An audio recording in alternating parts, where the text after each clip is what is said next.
Okay, we got container loading in the morning.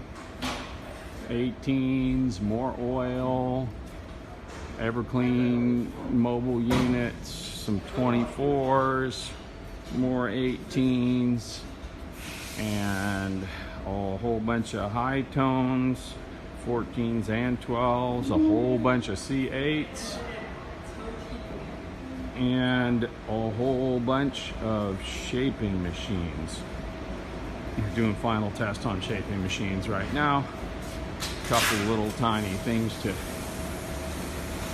correct, and then these we'll lube the chains in the heads and put the covers on, and these will get packed up here tonight, and we'll load the container in the morning. Good thing, because we got to make room for all that sheet metal that's coming out of powder coat right now.